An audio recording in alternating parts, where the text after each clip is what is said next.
I'm having a fun text dialectic with my goddaughter, and we're on the subject of Donald Trump, my dialectics and these YouTube episodes and my podcast episodes before this are not really guided by what I feel like talking about. They are dictated by whatever comes across my desk. I don't decide what to talk about in these YouTube episodes. Other people decide for me. It's all incoming. They give me ideas. If somebody sends me a text giving an opinion on Mickey Mouse, I'll make an episode about Mickey Mouse. But my goddaughter has sent me texts about Donald Trump. Look, she's interested in Donald Trump, and he's a matter of curiosity, if nothing else. There's no doubt about that, And we set up I've set up a little scenario in our texts just now. There's too many texts to go through, in which, because it's all about executive orders at the moment. He's signing a lot of executive orders. Well, he has been signing quite a lot of those right through his presidency. I'm not sure that our Governor-General has signed many in our entire 120-year history here in Australia. It's a different system, but, I think the Governor-General really has only done one thing in 120 years, and I think that's fantastic, But Donald Trump signs a lot of these executive orders. I've chatted about that before, and he's absolutely allowed to, and my goddaughter made that point. It's not against the rules, and in the same way I suggested back that it's not against the rules for Dr. Abiy, the Prime Minister of Ethiopia, to keep Ethiopia in a permanent state of emergency and hand himself extra powers. It's not against the rules, it's in there. All you need to have is an emergency, and Ethiopia is in a constant state of emergency, arguably. See, it only has to be arguably. It doesn't have to be true. And Donald Trump, he can declare thing after thing after thing an emergency, because really, our existence is a constant state of emergency. It really is. It always is. We're always living at the very edge of collapse. We know this. We're just moseying along fine in the 1980s, and then we had a huge economic crash, And even more recently, whenever that global financial crunch happened, cruising along, grabbing a coffee, down in my coffee strip and pick up the paper, global financial crunch, and that could have turned into, Lehman Brothers collapses, So there's always emergencies, there's always a threat, a huge threat from somewhere. Anyway, so we got on to these emergency executive orders that Donald Trump signs very frequently. And he's signed one overnight. I've got no idea what it's about, because I clicked on the little thing and it was, whatever it was hidden behind a paywall. Damned Herald Sun, I block most of those news outlets, but some of them get through. And I'm on a new phone, so I'm starting again on that. Anyway, so Donald Trump bypasses Congress, and of course he's allowed to. Just like Dr. Abiy is allowed to declare states of emergency. He's got one on foot at the moment, or if he hasn't, he's just ended it, because he put it in place not long ago. And you shouldn't criticise Dr. Abiy for putting Ethiopia into a state of emergency and shutting the internet down, because the Constitution allows for it. And if he's allowed to do it, so, he's got that power, let him. you know, and Donald Trump's got that power too. And he's got the power to press the button as well, you know. But yeah, that's for another episode when I have fun talking about mushroom clouds. Speaking of which, I was listening to a podcast, Dan Carlin, I love him. I wish I was him. No, I don't, because he's American. But and he's passionate about America, which I am obviously not. You know. I take an interest, but only because it comes across my desk. If I didn't get so many texts about America, I would never talk about it. I'd probably talk about England a lot more.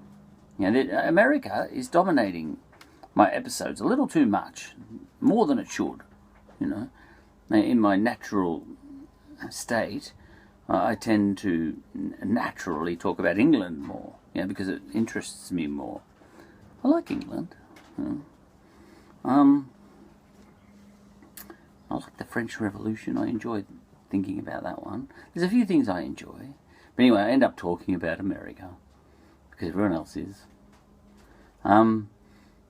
So we set up a scenario, my goddaughter and I. Well, I did really, on this occasion. She sets up scenarios all the time too, in which, okay, let's just say that Donald Trump makes all the right calls. You know, just this hypothetical situation. Scenario where in the next, he gets voted in November, and for the next 4 years and 4 months, he makes all the right executive order calls. You know, and he makes a lot of them over the next 4 years and 4 months, and you end up with, at the end of that 4 years and 4 months, a new process, really, because a bureaucracy builds itself around whatever the political habits of a country are, I think. So let's say Donald Trump just, you know, everyone knows that there's a big decision to be made. You know, 5 years ago that would have automatically been made by Congress. Look, let's say America has got an external threat of war. You know, 50 years ago that would have gone straight to Congress and they would have debated whether to go or not. You know, but more recently that's gone straight to the president. And he decides unilaterally and tells Congress afterwards, you know. So is that a good thing, that America has gone from that state of affairs to this state of affairs? Jury's out.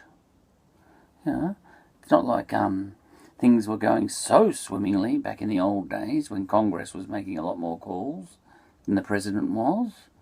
You know, I do seem to recall a civil war, and thousands upon thousands of young American boys getting killed in war after war after war. You know, especially World War I and World War II. You know. So, you know, wasn't that great, was it? You know, before? And, you know, and now more recently, the president of America, whoever that president is, has been making the decisions as to whether we go to war or not. You know, and we're talking, you know, increasingly the president has had a more unilateral call on that. If you start with the Korean and then go through to the Vietnam War, and then Iraq and Afghanistan and all that sort of stuff. Do you know, I've heard that none of those were official wars.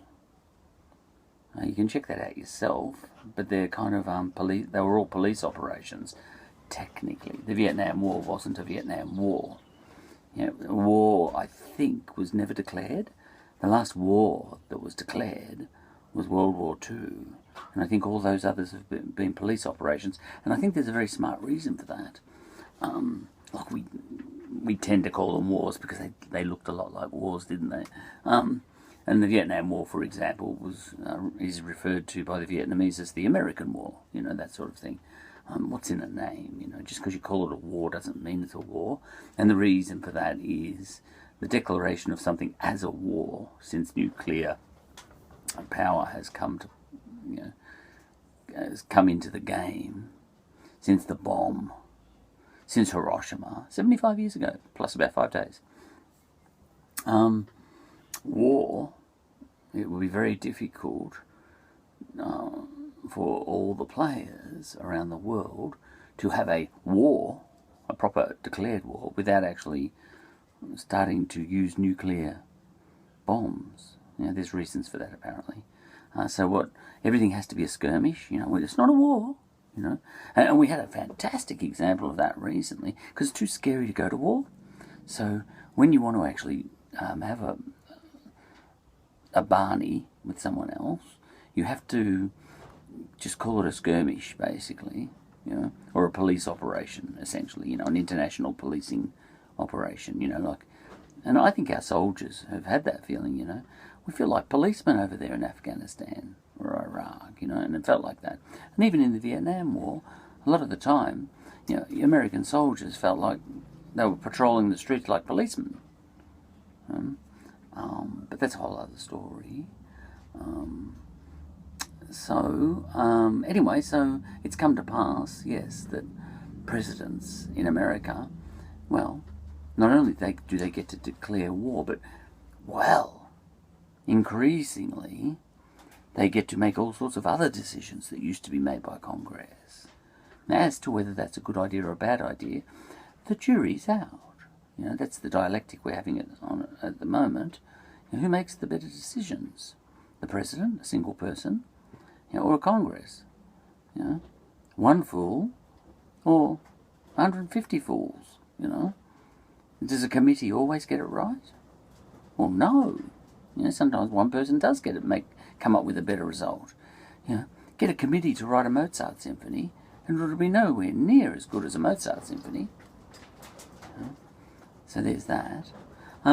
Anyway, so we got that scenario going. Where we said, look, let's imagine Donald Trump is making all the right calls, counterintuitively.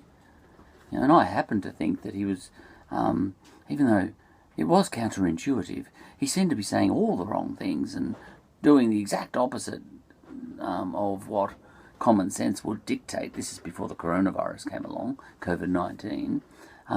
But he, I think, very strangely, it was working. Like he just picked up the phone to, Baby Pig. Sorry, I shouldn't say that. What's his name? Kim Jong-un. Look at that right? Kim Jong-un over in North Korea. And president after president after president before that couldn't even talk to him. And Donald Trump got voted in, and he would have been briefed, well, we've got this very, difficult standoff happening with North Korea. The important thing is never to be seen to be talking to Kim Jong-un, because it's all delicate diplomacy and all that sort of stuff, And then Donald Trump went, really? All right. Shh. Kimmy, how's things? He just picked up the phone. It was unbelievable. And I thought, nuclear bomb coming? And we all waited. And no bombs came. And Donald Trump said, I thought you said it was really hard, this business, being a president. Got any other decisions I can make? Yeah? Anyway, and he has been making those sorts of decisions ever since. Blah, blah, blah, we got a problem in Minnesota. Minneapolis, sorry. Black Lives Matter. Really? Yeah, but it's delicate, Let the governor take care of it. There's a lot of things going on all the way back to slavery, racism, all sorts of things. And even back to ancient Roman times, you try not to send the army onto the streets in your own country and all that sort of stuff. It's hugely delicate. We can't, rock the system. Just let the governor take care of it, and the police will be in there. And Donald Trump said, really? Minneapolis? I like Minneapolis. Send the army in. The National Guard, Am I in charge of those guys? Oh, yeah. Well, all right, send them in. They'll sort it out. And he sent them in. it's terrible, it's fantastic, So this is Donald Trump, his style. And this appeals to a lot of people. And if you're anti-Donald Trump, you should be not, don't, I don't know whether it's having the right effect to get onto social media and make memes about what a farce all this is, or maybe you feel so impotent that that's all you can do, because you feel powerful on social media when you poke fun at every decision Donald Trump makes, and you make all these terribly witty little posts and memes, but the effect of all of those is it just makes him stronger, because they're a bit obvious, like all these little witty gags. I can almost guess, because there's a pattern to them. If Donald Trump makes some sort of pronouncement like he did, I think yesterday or the day before, this China flu, ha ha, roll out all the memes. He's calling it China flu, all that sort of stuff, Make a lot of jokes about that, what an idiot, calling it the China flu. He's just trying to cause trouble, blah, blah. Is he Irish instead of Scottish? And all these sorts of things, you sort of think, low grade, witty, Anyway, but so we got onto this scenario where, let's say, for the sake of argument, that Donald Trump is making all the right decisions. And we took that to its logical conclusion, and I thought that if there was another 4 years and 4 months of that, then the bureaucracy around decision making in America would alter to accommodate the new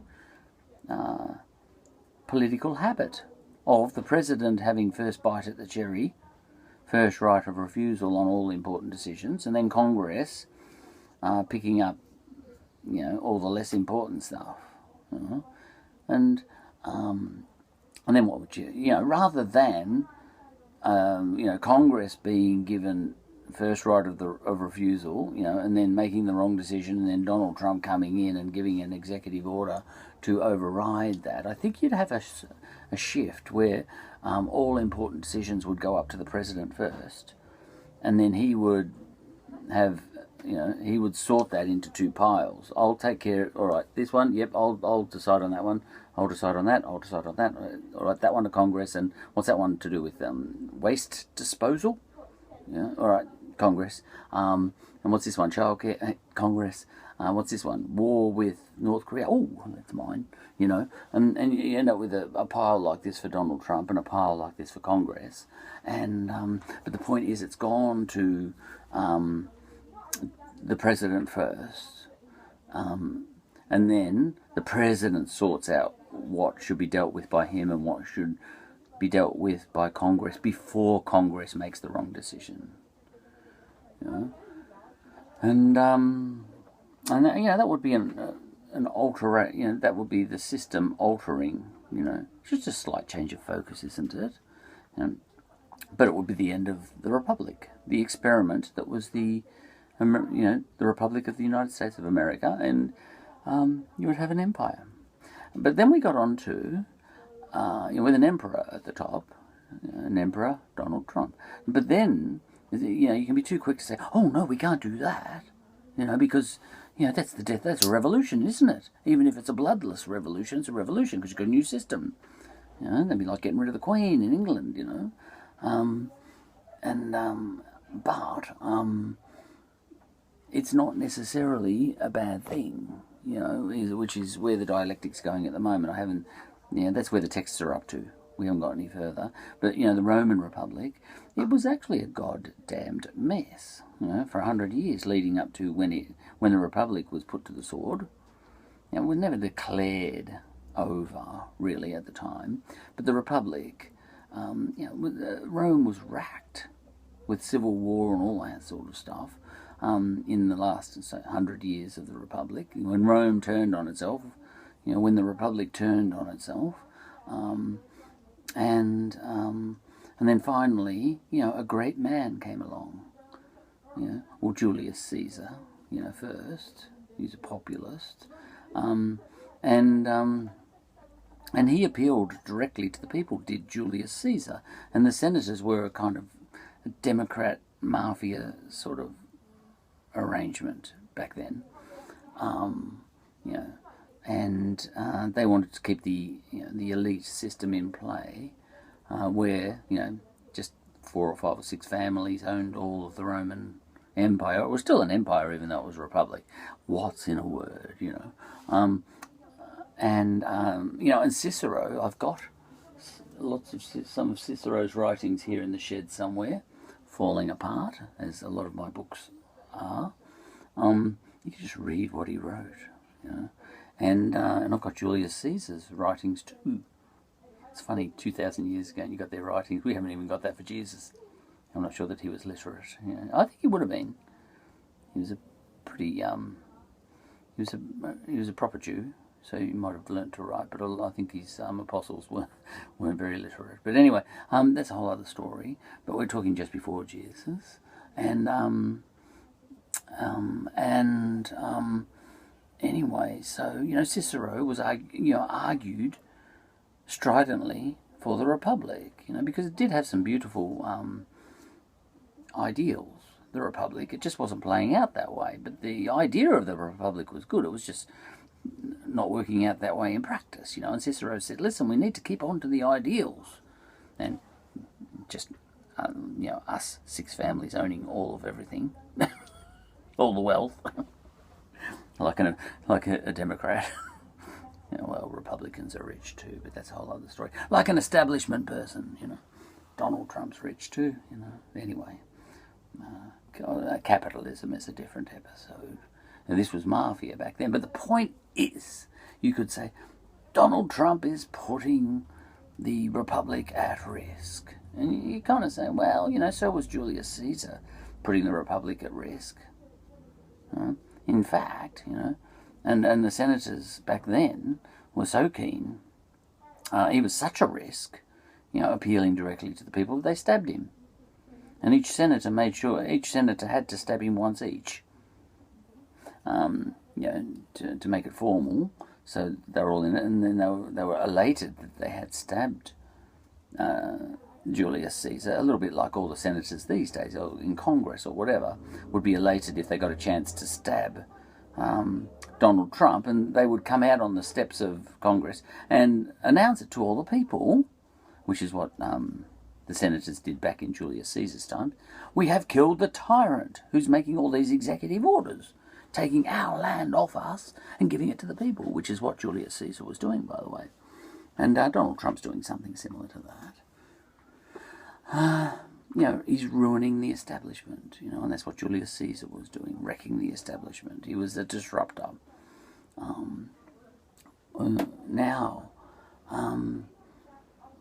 Donald Trump, personally, I don't think Donald Trump is Julius Caesar's bootstraps, of course. Donald Trump is a better businessman than Julius Caesar was. Julius Caesar was going broke here and there occasionally, but, oh man, as a leader of men, Julius Caesar, one of the greatest military rulers ever, generals ever, in top 5 every time, just unbelievable. He cried when he got to Spain because he was already 40 or something, and he'd conquered half the known world, and he cried because because Alexander had done it by the time he was 33. These were supermen, I don't think Donald Trump could do anything like that, but Donald Trump, he's a risk taker, and he's willing to go bankrupt and then win in the end anyway, business-wise. He's capitalism on steroids, that guy. Anyway, so, the argument then becomes not whether it's right or wrong for Donald Trump to be signing so many executive orders and, in that sense, damaging the Republic, damaging the salt and pepper shaker and sugar bowl system, the delicate balance between the different powers in America, the judiciary and the executive and Congress, if he's damaging that and putting the Republic to the sword by signing too many executive orders, he's allowed to sign them, But in the act of signing them, he's damaging the system, you know. And there is an argument to be had, well, I don't like the system. If you don't like the system, it's not necessarily a bad thing if